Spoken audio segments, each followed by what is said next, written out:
All right, hey there, Mo, Eagle Rider, San Francisco, BMW, Ducati, Honda. Today we're talking about oil, so the lifeblood of the engine, right?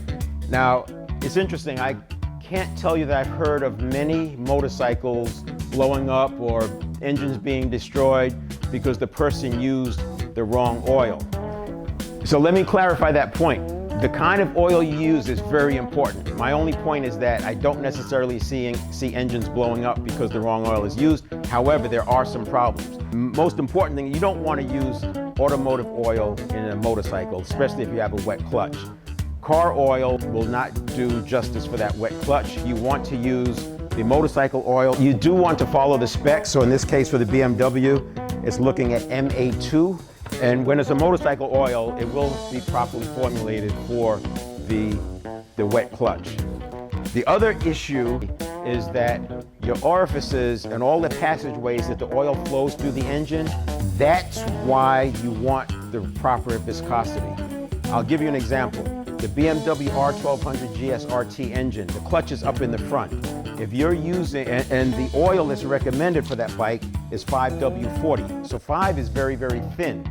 That means when the bike is cold, you're going to be running a 5-weight oil, which is very thin, and the clutch is a wet clutch, it's up in front of the engine. If you're running heavy oil, you run the risk of wearing your clutch out prematurely because the oil, let's say you're using 2050, 20 is too thick to get through those passages up to that clutch, and you're basically starving the clutch from oil. So while you may not see an engine blowing up from using the wrong type of oil, you can do that damage to your engine.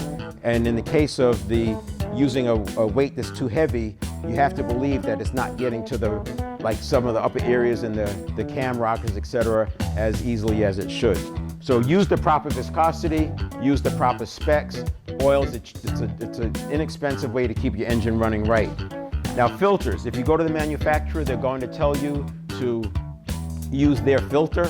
Generally speaking, the manufacturer filters are probably going to cost 3 to 4x of the ones I use. I use Bike Master typically for the Ducatis, and I use High Flow for the BMWs. I've never had any issues with oil filters.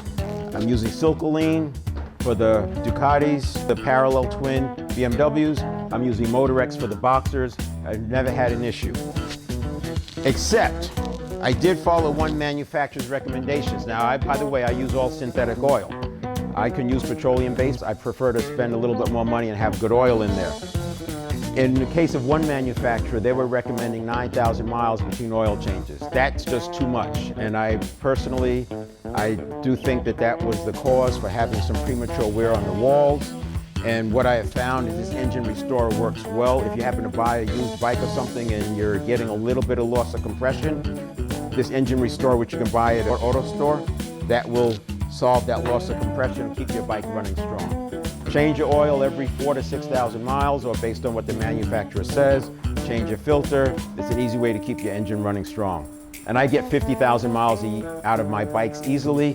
I sell them to people who live locally and they get another 10, 20, 30, whatever they want to keep them.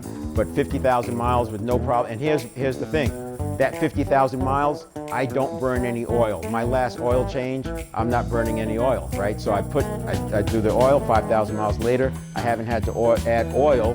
Part of that is breaking it in properly, part of it is using the right kind of oil. Talk to you soon.